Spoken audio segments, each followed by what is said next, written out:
compartilhar com vocês rapidamente um material que Deus tem me dado. Plenitude da adoração. São 2 mensagens. Eu falo aqui sobre 2 Reis 3,16, quando o tocador de adulfe toca, o que aquilo acontece. E falo também sobre uma série de adoração que o leproso faz, os anjos fazem ao trono branco de Deus, que a igreja faz ao trono de marfim de Jesus, e uma vitória que a igreja tem quando ela se levanta para batalhar utilizando a adoração. São essas 2 mensagens. Céus abertos, baseado no livro de Isaías capítulo 6, uma mensagem poderosa, e meditando na palavra.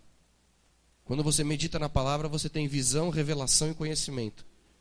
Então são 4 mensagens que Deus tem nos dado para poder servir a igreja e também abençoar a sua vida.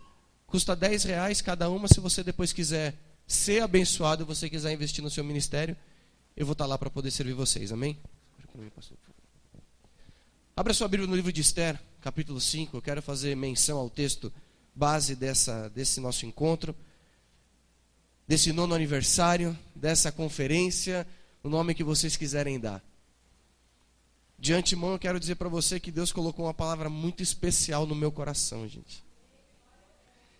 É uma palavra muito, mas muito especial. Então você, por favor, abra o seu coração, permita que o seu espírito receba essa palavra, porque independente da sua condição, você vai saber hoje qual é a sua posição. Temos baseado nossas atitudes, nossas orações, temos baseado a nossa vida em função da condição e não em função da nossa posição. Há uma diferença muito grande. Então hoje nós vamos descobrir qual que é a nossa posição e a nossa vida vai mudar da água para o vinho. Amém? Em reverência à palavra, por favor, fique de pé. Esther capítulo 5. Eu gostaria de começar pelo versículo de número 1.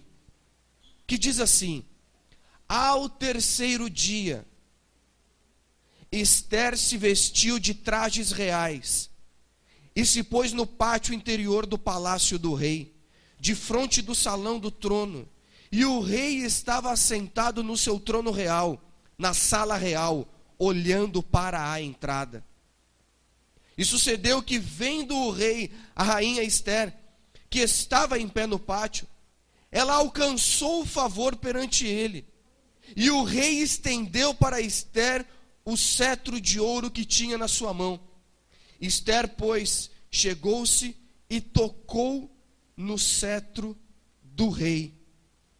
Senhor, obrigado pela tua palavra. Nós amamos a tua palavra. Nos deliciamos com a sua palavra. Nos alimentamos com a sua palavra.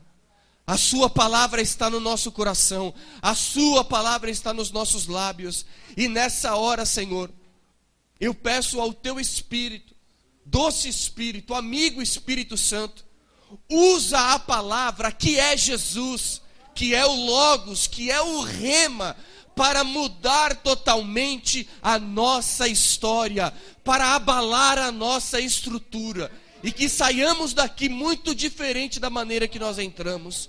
É isso que eu te peço e te agradeço, em nome de Jesus. Amém. Por favor, tome o seu assento. O que me chama a atenção nesse texto é que ele diz assim: ao 3º dia.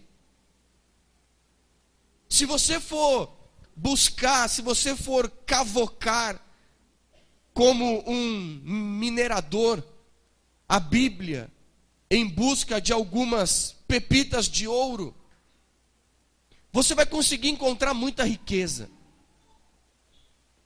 E eu fiquei me perguntando por que é que Esther demorou, esperou, aguardou 3 dias, sendo que quando Vasti, ela é chamada pelo rei, e ela não atende àquela convocação, porque ela estava fazendo uma festa em paralelo com a festa do rei. E isso caracteriza aquelas pessoas que acabam marcando seus compromissos, suas responsabilidades, mesmo ministeriais, concorrendo com a agenda da igreja ou concorrendo com a agenda do pastor. Eu estou falando para você de tipologia. É o que caracteriza. Vasti havia sido chamada para a presença do rei. E ela diz, eu não vou. Isso está no começo do livro de Esther. Eu não vou. Mas por que é que você não vai? Porque eu estou dando uma festa. Vocês sabem a história. Ela é banida do reino. Perde o direito de estar diante do rei. Perde o direito. Vasti, ela tem a tipologia de Adão e Eva, que pecaram e perderam o direito de estar diante do rei. É a tipologia de Israel, porque Israel é a esposa de Deus, mas a igreja, a noiva, a esposa, que é a igreja, ela é de Jesus Cristo. O compromisso de Deus é com Israel, mas o compromisso de Jesus é com a igreja, é com a sua esposa, é com a sua noiva. Ela perde esse direito, e a Bíblia diz que ela passa 1 ano se preparando. Mas como que ela me passa 1 ano se preparando e ainda espera 3 dias? Ora, 1 ano se preparando para poder executar alguma coisa. Posso liberar uma palavra profética para você nessa noite? O que você tomar de decisão hoje, agora, nesse dia, nesse 9º aniversário, daqui 1 ano, você estará diante do rei. Daqui 1 ano, você colhe a sua semeadura. Porque foi um preparo aquilo. É a mesma coisa de lançarmos uma semente em terra. Ela demorou 1 ano para ela poder brotar. Ela demorou 1 ano para poder dar fruto. Ou seja, tudo que eu e você fizermos hoje, daqui 1 ano, nós vamos colher. Perceba. Gênesis, entre o capítulo 15 e o capítulo 18. Abraão está ali conversando com Deus. E Deus diz assim, Abraão, faz o seguinte, vamos acabar com essa história. Me traz uma oferta. 8 versículos, do versículo 1 ao versículo 8 de Gênesis 15. Abraão reclama, Senhor, eu não tenho um descendente, Senhor, como é que eu vou herdar a terra? Abraão, vamos fazer o seguinte, me traz uma oferta. E ele traz uma oferta movida. Eliseu, por que você diz que é uma oferta movida? Porque ela caminha até o capítulo 18. Tem oferta que eu e você damos, que não colhemos o fruto agora. Por quê? Porque é oferta movida. Ela se move no tempo. Capítulo 18, 3 homens passando pelos carvalhais de Manre. O que é que acontece? Ele olha e diz assim, meu senhor entre. Ora, como é que Abraão sabia que era o Senhor? Se ele nunca tinha visto. Flávio Joséfos, que é um historiador que viveu no ano 60 depois de Cristo, diz que é 3 estrangeiros. Os judeus dizem que são 3 mendigos. E a Bíblia diz que foi o Senhor. Mas são 3 homens. Um é para comunicar a bênção, a vitória, o milagre, a expansão, o aumento da família. E esse é Cristo. O segundo fala que vai destruir Sodoma e Gomorra. O terceiro é para livrar a família de Ló. E aí ele diz assim, Cristo é quem diz. Eliseu, por que é Cristo? Porque ele é o anjo do Senhor. O anjo do Senhor no Antigo Testamento é Cristo. É uma manifestação teofânica de Cristo. Ele diz assim, daqui a 1 ano estará segurando uma criança nas suas mãos. Ou seja, Sara demorou 3 meses para ficar grávida, cumpriu o período de 9 meses, cumpriu 1 ano. Esther, ela participa da eleição. Meu Deus, eu e você somos eleitos por Cristo, por causa da obra que Ele fez na cruz, não por causa da nossa obra. Ele veio para os seus, ele veio para quem? Para Israel, mas os seus o rejeitaram. Por isso que o tratamento de Deus com Israel vai ser diferente do tratamento de Cristo com a igreja. Eu estou falando do 3º dia. Depois do dilúvio, o que é que acontece? Noé pega um corvo e ele lança esse corvo esperando que ele voltasse. Um corvo, um urubu, uma ave dessa característica. Ela não volta. Por quê? Porque o corvo havia se alimentado dos cadáveres por causa do dilúvio. Ele espera um pouco. Ele solta o quê? Uma pomba. Representação de quem? Do Espírito Santo. A pomba vai uma vez e volta. A pomba vai a 2ª vez e volta. Meu Deus. A pomba vai a 3ª vez e volta com um galho de oliveira no bico. Eliseu, por que é que a pomba, que representa o Espírito Santo, não ficou a 1ª e a 2ª e a 3ª vez? Ora, porque aonde há podridão, o Espírito Santo não habita. E aí ele traz o quê? Um ramo de oliveira. Isso te lembra alguma coisa? 3 dias, a pomba vai, a pomba volta, a pomba vai, a pomba volta. A pomba vai e ela volta. Quem foi poderoso para ressuscitar a Jesus Cristo dentre os mortos foi o Espírito Santo de Deus. Eliseu, e o que é aquele galinho de oliveira? É Jesus Cristo ressuscitando. No Antigo Testamento, logo depois do dilúvio, já tem a tipologia de Jesus sendo crucificado, sepultado e também ressuscitado. E a Bíblia diz que o mesmo poder que ressuscitou a Jesus Cristo está em mim e está em você. Eu estou falando do 3º dia. Davi, ele peca contra o Senhor. E a sentença, ela tem que acontecer. E aí, o Senhor pergunta: você quer 3 meses de peste?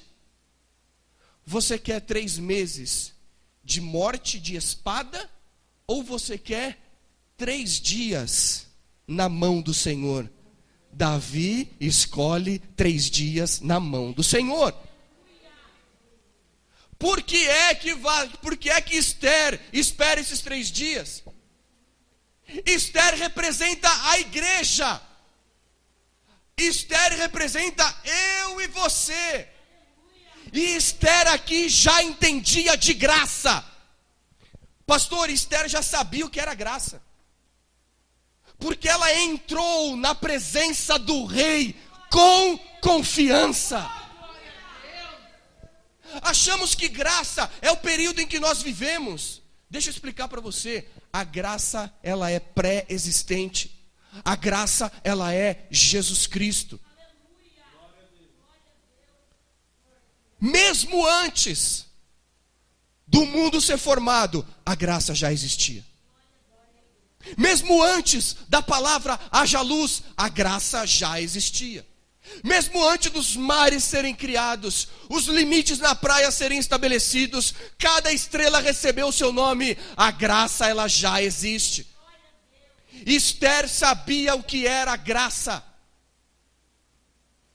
E a graça ainda não havia se manifestado, mas ela sabia o que era graça.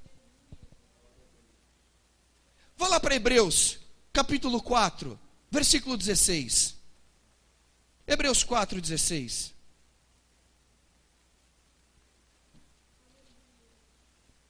Por isso, aproximemo-nos com confiança do trono da graça, para alcançarmos misericórdia. 1. Acharmos graça. 2. A fim de recebermos ajuda oportuna. 3. Ela acessa o trono da graça com confiança. Quando ela acessa o trono da graça com confiança, o rei olha para ela. E ela toca no cetro de justiça do rei. E eu vou dizer para você, o rei estava com o cetro na mão direita e com a mão esquerda abaixada. Porque o rei, quando quer julgar uma causa, abençoar, quando ele quer liberar uma palavra, o cetro está na mão direita e a mão esquerda abaixada. Mas quando ele quer determinar juízo, ele segura o cetro com a mão esquerda, estende o cetro, segura o cetro com a mão esquerda, estende o cetro e a mão direita abaixada. Ela acessa o trono da graça e encontra o quê? Misericórdia. Ela acha graça e ela acha ajuda oportuna. 3. Imagino eu, penso eu, que ela estava aguardando os 3 dias para alcançar misericórdia, graça e ajuda. Só que deixa eu falar uma coisa para você. Isso aqui é antes do Calvário. Independente da minha condição, essa hoje é a minha posição. Qual é a minha posição? A minha posição é de filho. E filho maduro, ele é herdeiro, porque o menino de nada se difere do escravo. Gálatas 3,13. Eu e você sendo filhos de Deus, se formos meninos, imaturos, temos todo um reinado, amém? Herdeiros e co-herdeiros com Cristo Jesus, amém? Por isso, desfrutamos do reino? Não. Por que não desfrutamos do reino? Porque somos meninos. E os meninos imaturos, de nada se diferem do escravo. Tem a herança, mas não pode usufruir. E nessa noite eu quero que você entenda, você é filho. E você como filho, você é herdeiro. E se você é herdeiro, você tem uma herança. E se você tem uma herança, você pode desfrutar dela, porque eu quero profetizar que você é filho maduro e desfruta da herança. Não podemos ser filhos imaturos com cabeça de escravo. Por quê? No deserto, eles recebiam um maná. Porque ficavam, Deus me dá, Deus me dá, Deus me dá. E ficamos hoje, Pai nosso que estás no céu, santificado seja o teu nome. Venha a nós o teu reino, seja feita a sua vontade, assim na terra como nos céus. Dai-nos o quê? O pão nosso de cada dia. Isso significa que eu estou no deserto. Pão nosso de cada dia, pastor, é para quem está vivendo no deserto. Pão nosso de cada dia é mendigar um pouquinho da mesa que temos. Agora, filho não. Filho, ele acessa o trono da graça com confiança, chega para o pai com autoridade, com direito e diz assim: dá-me parte da herança que me cabe. Aí você deve estar pensando, Eliseu está falando de Lucas 15, do filho pródigo?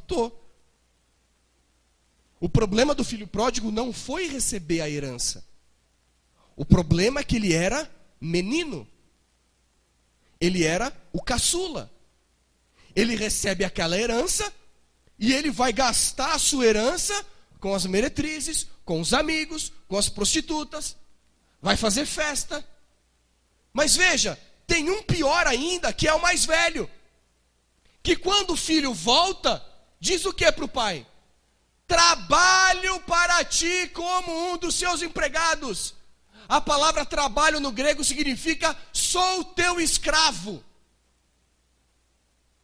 Filho, filho.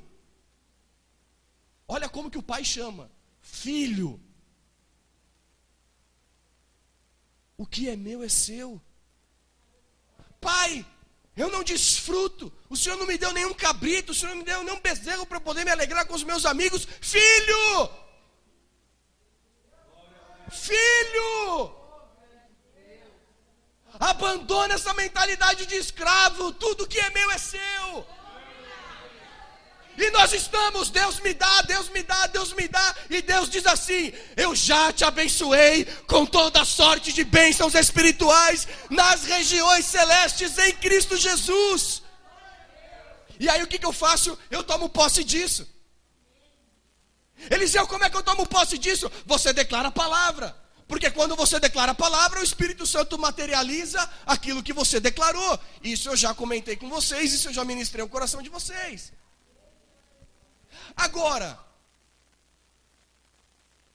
como que eu e você conseguimos acessar o trono da graça, como Esther fez, sem sermos exterminados,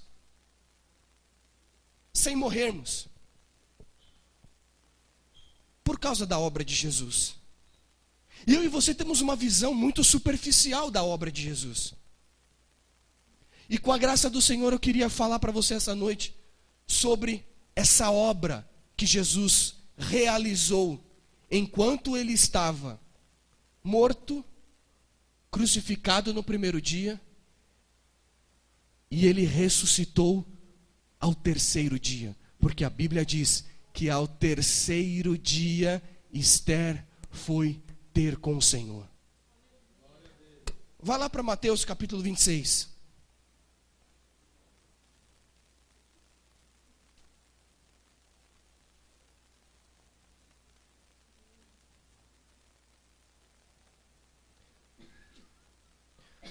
Vamos ler Mateus 27, 45 direto. Deixa Mateus 26. Mateus 27, 45. E desde a hora sexta, que quer dizer meio-dia, houve trevas sobre toda a terra até a hora nona, ou seja, às 15 horas, às 3 da tarde. E perto da hora nona, Jesus clamou em alta voz, dizendo: Eli, Eli, lama sabachthani. Isto é, Deus meu, por que me desamparaste? Alguns do que ali estavam ouvindo isso diziam: por Elias ele clama.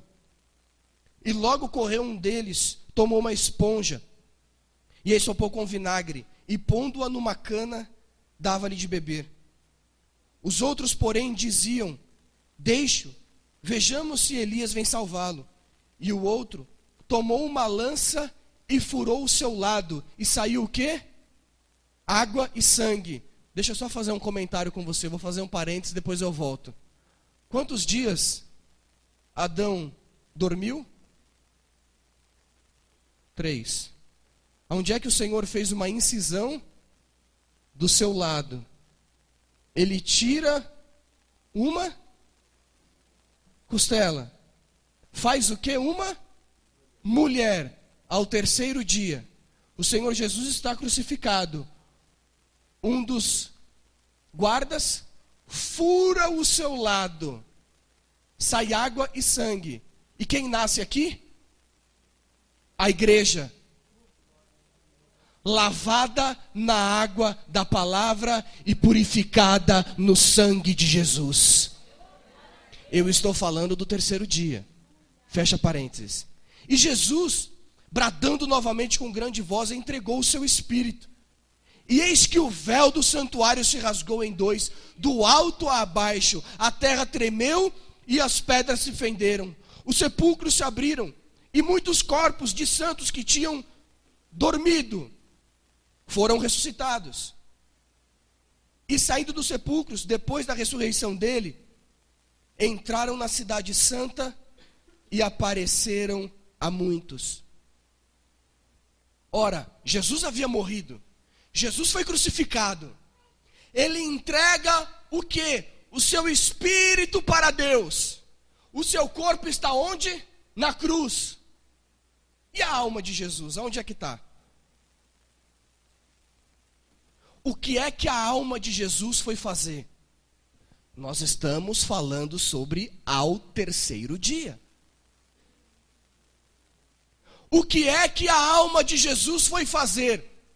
A alma de Jesus foi inaugurar o novo e vivo caminho para que eu e você tenhamos acesso ao trono da graça livremente. Agora, como é que Jesus foi fazer isso? Vá lá para Isaías 63. Eu gosto de mostrar na Bíblia para você. Isaías 63, versículo 1. Quem é este que vem de Edom? Edom é a palavra hebraica para terra, ou vermelho, terra vermelha. Quem é este que vem de Edom? Quem é esse que vem da terra? De Bosra, com vestes tintas de carmesim, que quer dizer vermelho. Este que é glorioso no seu traje e marcha e ostenta a glória de sua força? Olha a resposta: sou eu que falo em justiça, poderoso para salvar. Só Jesus é poderoso para salvar. Só que aqui, deixa eu contextualizar você. Jesus aqui, a alma de Jesus já estava no segundo céu. Eliseu, o que tem no segundo céu? No segundo céu existe o Éden celestial. Aquele mesmo Éden que Adão e Eva foram expulsos, numa forma de Deus proteger Adão e Eva, não puni-los. Numa outra hora eu falo sobre isso. E o que é que ele coloca? 2 querubins na entrada do jardim e uma espada flamejante que protegia todo o jardim. Ela ficava girando ao redor do jardim. A alma de Jesus está subindo. A alma dele está subindo. Ele encontra 2 querubins. Só que se você ler em Lucas, capítulo de número 22, vamos direto para o versículo 24. E estando em agonia, orava com mais intensidade, e o seu suor veio a tornar-se com grandes gotas de sangue que corriam. Leu 42. Pai, se quiseres, aparta de mim este cálice. Todavia não seja feita a minha vontade, mas a tua vontade. Lemos esse texto e imaginamos que o Senhor Jesus está falando da cruz. Mas Jesus não está falando da cruz. Esse cálice não é a cruz. Esse cálice é essa espada flamejante que estava protegendo o jardim. Veja como a obra de Jesus não foi só uma obrinha que a gente fala, não, morreu, ressuscitou, foi lá no inferno, pegou a chave do inferno e da morte, voltou e está tudo bem. Veja a complexidade da obra que foi. Esse cálice é essa espada que guardava. Que espada é essa? Gênesis 3:24. Diz que depois que o Senhor baniu, expulsou Adão e Eva, ele colocou uma espada. Ou seja, o medo de Jesus não era da cruz, mas era essa espada que iria traspassá-lo. Se você for lá em Lucas capítulo 2, versículo 35, tem a profecia dessa espada. Só que ele tem que passar por este caminho, ele tem que romper esse caminho, ele tem que inaugurar um novo e vivo caminho. Quando ele passa, quando ele vai inaugurando esse novo e vivo caminho, ele tem que, essa espada passa por Jesus, pela alma de Jesus. Veja, alma, mente, vontade e emoção. Versículo de número 2. Porque a tua túnica está vermelha. Ou seja, os querubins perguntam. E as tuas vestimentas, como as daquele que pisa a uva no lagar? E Jesus responde: eu sozinho pisei no lagar, e dos povos ninguém se achava comigo. Então eu as pisei na minha ira, e as esmaguei com a minha fúria, e o seu sangue salpicou as minhas vestes, e manchou a minha túnica. Ora, Jesus, com a sua veste salpicada de sangue, levando o meu e o seu pecado. Glória a Deus por isso, porque nenhuma condenação há para aqueles que estão em Cristo Jesus. Não há mais condenação, não tem por que viver debaixo de condenação, não tem por que viver debaixo de peso, de angústia. E aí Jesus passa pelo segundo céu, pelo Éden celestial, só que ele tem que chegar e depositar o sangue dele diante do tabernáculo celestial que está no terceiro céu, diante de Deus. E aí você vê que ele suou, em Lucas 22:44, gotas de sangue. Ou seja, ele já estava nos apontando que o sangue de Abel clamava pelo seu irmão Caim.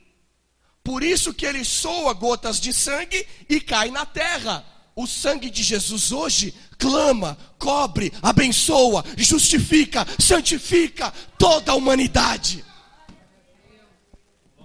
Estamos falando ao terceiro dia. Só que essas coisas acontecem durante essas 3 horas. Durante 3 horas. Quando a alma de Jesus está lentamente subindo para fazer o seu trabalho, quando o Espírito do Senhor Jesus volta para Deus e o corpo ali crucificado, se rompe o fio de prata. Eclesiastes capítulo 12, versículo 4. Quando esse fio de prata se rompe, tanto a alma quanto o Espírito, eles se separam. E cada um vai para um lugar. Aí você diz assim: ah, Eliseu, então depois que Jesus colocou o sangue dele na tampa do propiciatório celestial, no terceiro céu, ele voltou, a alma dele voltou para o corpo? Não, porque se a alma volta para o corpo, ele ressuscita. O corpo de Jesus, depois que ele fez todo esse trabalho, o corpo dele já tinha sido tirado da cruz e colocado no sepulcro, segundo dia. Agora, o que é que acontece no segundo dia? Salmos de número 18. 22. Salmo 22, 11. Vamos ler o 22, 12. Rodearam-me muitos touros, fortes touros de Bazã me cercaram. Abrem a boca contra mim, como leões que rugem. Sou derramado como água, e todos os meus ossos estão desconjuntados. O meu coração tornou-se como cera, e derreteu-se dentro de mim. Versículo de número 16. Porque os cães me rodearam, e a assembleia de malfeitores está ao meu redor. Transpassaram as minhas mãos e os meus pés. Posso contar todos os meus ossos, enquanto eles me encaram com desprezo. Repartem os meus vestidos entre si, e sobre a minha túnica lançam sorte. Mas tu, ó Senhor Jeová, não te distancies de mim. Ó tu, fortaleza minha, apressa-te em salvar-me. Aqui, a alma de Jesus já tinha chegado às partes mais baixas da terra. Porque Jesus deveria se apresentar e também anunciar para aqueles que em todo o Antigo Testamento morreram crendo em Deus, crendo em Jesus, mas não viram. Então Jesus tinha que ir lá, se apresentar e tirá-los daquele lugar. E aí ele está dizendo, versículo 21, salva-me da degola do leão e do poder dos seus chifres, dos chifres dos búfalos. olha aqui, olha o que Jesus quer fazer. Você olha esse salmo e você fala: ah, Davi fez isso. Davi pode até ter passado por uma situação difícil, mas isso é uma projeção profética daquilo que Jesus, que a sua alma iria passar. Olha o que Jesus queria fazer no segundo dia nas partes mais baixas da terra. Para que eu proclame o teu nome aos meus irmãos, e no meio da congregação eu cante louvores. Jesus desceu lá para fazer um culto.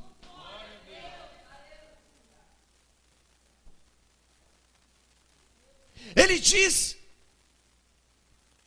ele faz todo esse trabalho, ele diz assim: Senhor, ele está orando a Deus, ele chega às partes mais baixas da terra. Quando ele chega, todos os demônios se aglomeram ao redor da alma de Jesus, porque a alma de Jesus está cansada. Jesus depositou o seu sangue na tampa do propiciatório no terceiro céu. O seu pé foi ferido quando ele pisou na cabeça da serpente, através do cravo que foi pregado no seu pé. A representação do cravo sendo pregado no seu pé é o seu calcanhar sendo ferido. Então ele havia derramado sangue. Quando perdemos sangue, ficamos cansados.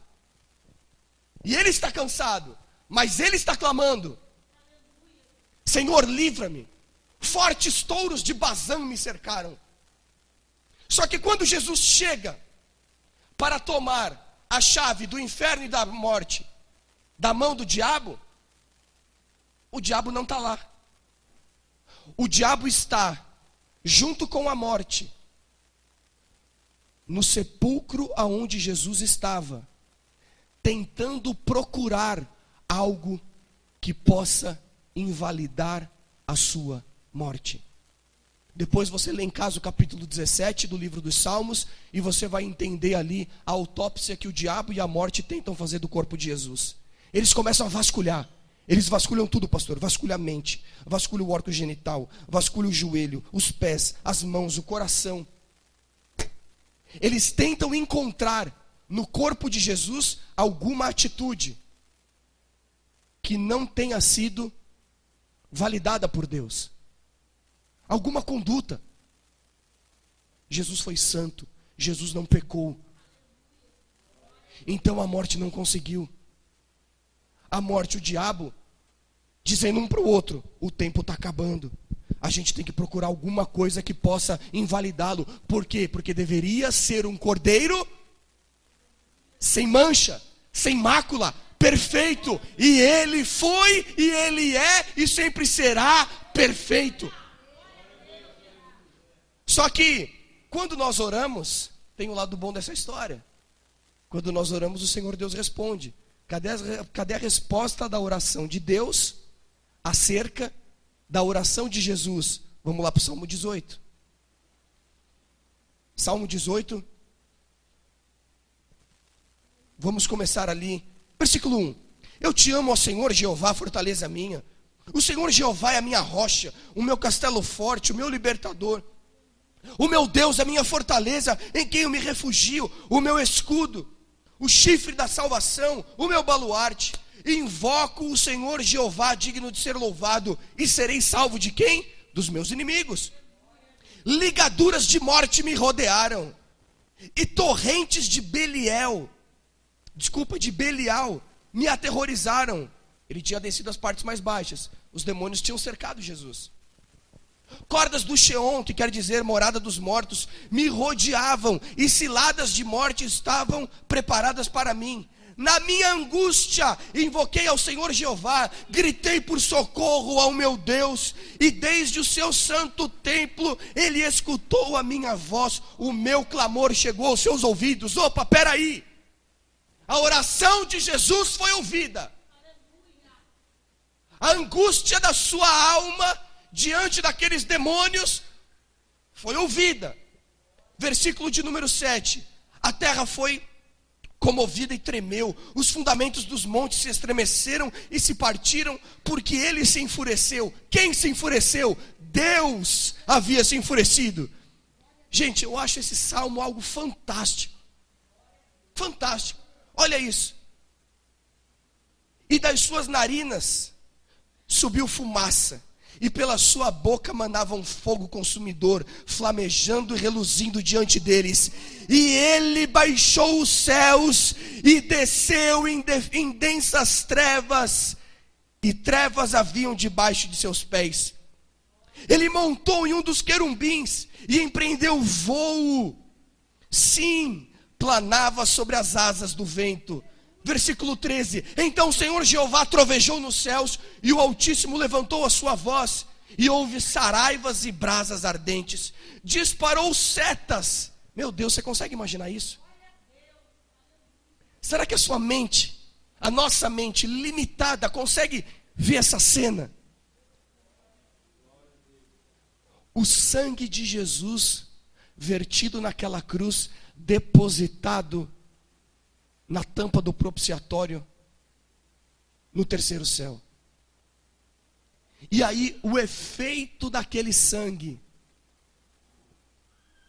Deus olha e diz assim: agora sou eu que vou fazer alguma coisa. Deus deveria aqui ter descido com uma comitiva.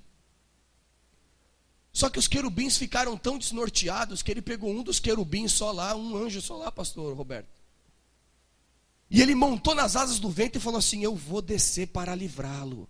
Agora quem vai descer vai ser eu. E enquanto ele descia, versículo de número 14: disparou as suas setas e dispersou os meus inimigos, descarregou os seus relâmpagos e os desbaratou. Meu Jesus! Então apareceram os leitos das águas e foram expostos os fundamentos do mundo por causa da repreensão do Senhor. Debruçou do alto e estendeu as suas mãos e tirou-me de muitas águas. Deus tirou Jesus temporariamente da onde ele estava.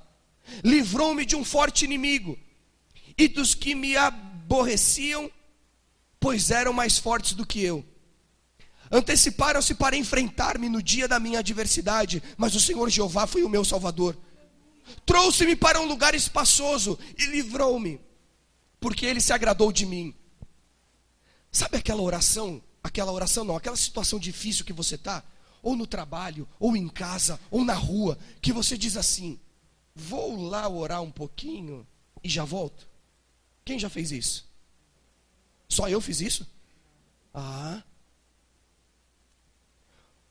Quando Deus aparece, meu Deus, quando ele aparece, ele tira Jesus temporariamente da onde Jesus está e se agrada da obra perfeita que ele realizou. Quando ele tira temporariamente, ele tem que voltar. Olha o versículo 20. O Senhor Jeová me recompensou conforme a minha justiça, e recompensou-me conforme a pureza das minhas mãos. Meu Jesus. Não há nenhuma obra que eu e você venhamos a fazer que se compare com essa justiça.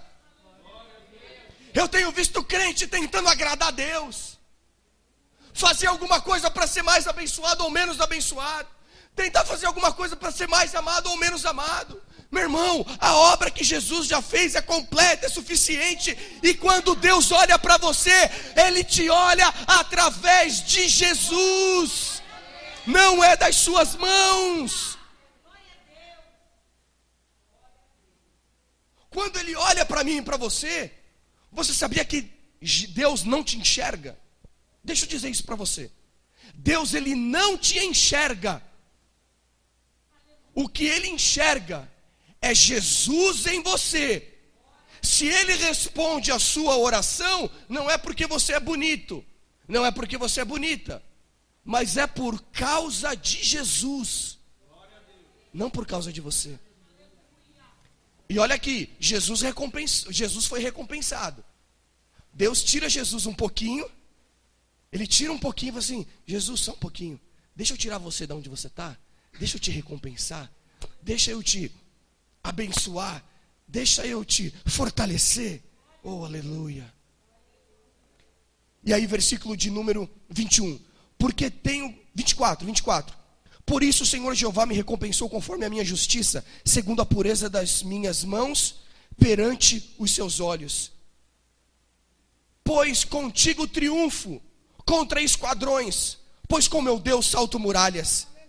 É Jesus falando, é Jesus declarando, é Jesus falando: olha, eu que derroto os inimigos, eu sou fortalecido por Deus e que parto para a batalha contra os meus inimigos. Pois quem é Deus senão o Senhor Jeová, e quem é rochedo senão o nosso Deus? Deus é quem me cingiu de força e aperfeiçoou o meu caminho. Ele deu aos meus pés a agilidade das corças. Nessa hora, quando os demônios perceberam que Jesus já estava com seu lombo cingido, com a sua armadura totalmente colocada, armadura essa que Paulo diz aos Efésios capítulo 6, a partir do versículo 11, essa armadura Jesus vestiu ela. Jesus foi vestido por Deus para derrotar os demônios, para destruir os demônios. Ele deu agilidade aos pés. 34, Ele é quem adestra as minhas mãos para o combate, até que os meus braços possam vergar um arco de bronze. Eu quero pular para o 41. Clamaram por socorro. Quem foi que clamou por socorro? Os demônios. Clamaram por socorro, mas não houve para eles ajudador. Clamaram até o Senhor Jeová, mas eles não responderam. Não, você não entendeu esse versículo. Você não entendeu.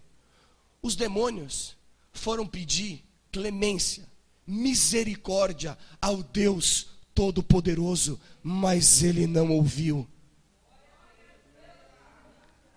Os demônios levaram uma surra, mas surra de ficar até debaixo dos nossos pés. Agora você começa a entender um pouquinho o que está lá em Colossenses capítulo 2, versículo 15. Só um pouquinho, agora você consegue pelo menos ter uma noção do que está escrito lá em Colossenses 2,15, que diz assim: depois de ter despojado os principados e potestades, os expôs. Eu estou usando uma versão do Dr. Alderi Nelson Rocha, da Santa Bíblia, que ele diz assim: os expôs espetacularmente em público, triunfando sobre eles em si mesmo. Agora, quando você lê esse versículo, você vai se lembrar: ah, Jesus foi até o céu, a alma de Jesus foi lá, passou pelo primeiro céu, inaugurou o segundo céu, que é o Éden celestial, chegou até o terceiro céu, depositou o seu sangue, aí ele desceu, os inimigos quiseram vencê-lo, mas não puderam, e até hoje eles são destruídos por causa da obra de Jesus naquela cruz. Até hoje. Agora você consegue entender quando em Lucas está escrito: eis que vos dou poder e autoridade para pisar sobre serpentes e escorpiões, e toda obra do mal, e nada vos fará dano algum. Eu estou falando ao terceiro dia. Agora essa é a nossa posição. Uma vez eu e você, que confessamos ao Senhor Jesus Cristo, entregamos o nosso coração para o Senhor Jesus, pela fé nós confiamos, nós confessamos essa obra, nós somos colocados nas regiões celestes, nós somos colocados numa posição de governo. Romanos 8, e eu estou caminhando para o final, Romanos 8,15, Romanos 8,15, meu Deus, meu Deus, Romanos capítulo 8, versículo 15, porque não haveis recebido o espírito de escravidão, para estardes outra vez em temor, senão que haveis recebido o espírito da adoção de filhos, pelo qual clamamos Abba Pai. O mesmo espírito dá testemunho ao nosso espírito de que somos filhos de Deus, e se somos filhos, somos também herdeiros, herdeiros de Deus, co-herdeiros com Cristo, se é que padecemos juntamente com Ele, para que juntos sejamos também glorificados. Veja, o Senhor Jesus confiou a mim e a você poder. Agora que eu falei tudo isso para você, eu posso voltar para Esther. Por quê? Porque Esther, ela consegue, por mais uma vez, obter a presença do rei e também de Ramã na sua casa. Quando ela consegue acessar o trono da graça com confiança, ela diz: olha, Ramã quer matar todos os judeus, com raiva de Mardoqueu, que não quis se prostrar diante dele. O rei havia assinado o decreto e com seu anel irrevogável, o rei sela. A palavra do rei não pode voltar atrás. Você conhece a história? Amã acaba sendo morto. Mardoqueu acaba sendo colocado numa posição privilegiada. E o que é que o rei faz? Ele diz assim: olha, voltar atrás na minha palavra eu não posso voltar, mas eu vou emitir um decreto. Olha, eu estou todo arrepiado. Eu vou emitir um decreto para que você possa lutar. Não, você não entendeu. Nos últimos dias derramarei do meu espírito sobre toda a carne. O Senhor Jesus, ele expôs publicamente os demônios, os principados, as potestades, e a cédula de condenação que havia contra a nossa vida, ele cravou naquela cruz. Não há mais condenação. Só que o inimigo, ele tenta lutar contra nós ainda. O que é que ele faz? Eu vou conceder a você dons, eu vou conceder a você poder, unção, autoridade, e eu estou selando nessa noite o seu direito também de lutar e de destruir todos os seus inimigos, como eu fiz naquela cruz. O que é de Jesus é meu e seu. O que é de Jesus é meu e também seu. Vamos ficar de pé para a gente fazer uma oração?